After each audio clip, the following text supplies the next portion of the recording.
Hi guys, welcome back, it's Orla, and today I'm going to be doing my September wrap up.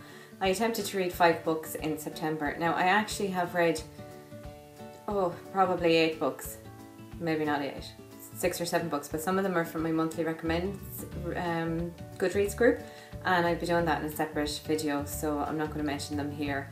The 5 books that I did have on my September TBR were a bit hit and miss. You Go Bernadette by Maria Semple. I really enjoyed this. I gave it a 4 out of 5. It was funny, it was heartwarming, and it was kind of a little bit of a mystery as well, because Bernadette is married to Elgie Branch and he's a Microsoft wizard and has a flourishing career. She was an architect when they met, and when their 15-year-old daughter is about to start into a private school because she's gifted, Bernadette goes missing.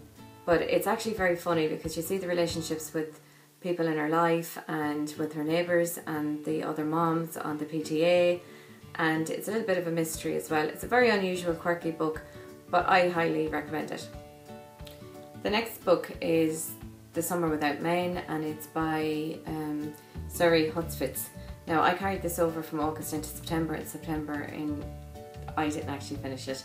I got a good bit into the book. I did kind of like it. I couldn't say it was a bad book.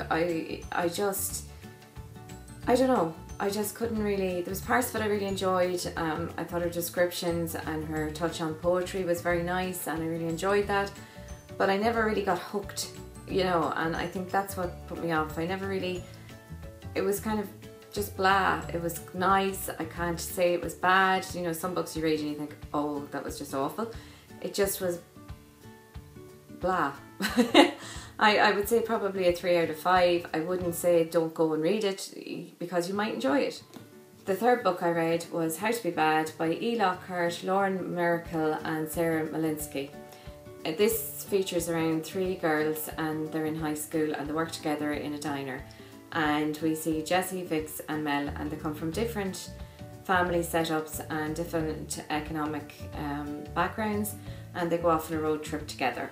It's a light contemporary read, and I did enjoy it, and I would give it probably a 4 out of 5. The next book is Tom Holt's In Your Dreams. It's the second book in the Paul Carpenter series.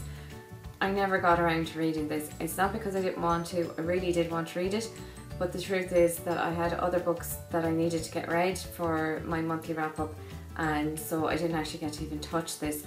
But what I'm going to do is see if I can keep it out a bit longer, because I got it from the library, and read it in October, because what I liked about this book is that it was kind of fun and different and surreal, so it might be one that I can just dip into and dip out of, but I'm going to carry it over again. Sorry guys, but yeah, I do want to read it, but I just didn't get round to reading it.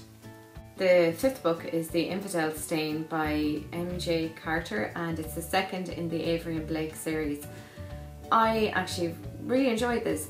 Now, a little thing that I probably should say is that I didn't read the first book because I looked at reviews online and it just didn't really appeal to me, and it did say that you could read the second book without having read the first. So I decided to go ahead and read this one. It's set in Victorian times, and Avery and Blake met in India a few years previously, and they get back together to investigate some brutal murders that's going on in Victorian London. And we see that what I liked about the book was that it gave background on the historical things that were going on at the time, and one of the things was the Charter Society, which was a group that were trying to advocate, sort of like I suppose the prelude to a trade union, advocate for the poor and the downtrodden workers of London who were losing their jobs or who were struggling financially because they weren't getting a living wage in order to get by because of industrialisation. So actually, now don't get me wrong, it's not heavy like that, but it was a really good mystery, and I really enjoyed it, and I liked the fact that it was historical, and I quite liked the 2 main characters, Avery and Blake, and I would definitely think about reading the 3rd in the series. I would give it probably a 4 out of 5. So that was my September reading, and as I said, it was hit and miss. One I DNF'd, one I didn't even get around to, but I have read other books, and they'll be coming up in my monthly recommendations Goodreads video, which is creepy reads for October, because we're now into October, and I have some two or three books that I would highly recommend, and so check out that video. It'll be up in the near future. And also I think I'm going to do an October TBR, although I don't know how successful my TBRs really are, because I think I have this thing in me where I know I need to read this book because I've put it in a TBR, but I've kind of then think, no, I'm stubborn. I want to read something light, or I want to read something else, because sometimes you get into books, and I read a couple of books at the same time, and so I like different genres and different ideas and different moods for different times of the day when I'm reading. So I don't know about TBRs, but if you have any ideas or any comments about your own TBRs, or whether you like the TBR videos, please leave them in the comments and we'll have a discussion about it. And it has been lovely speaking to you today, and have a great day. Bye.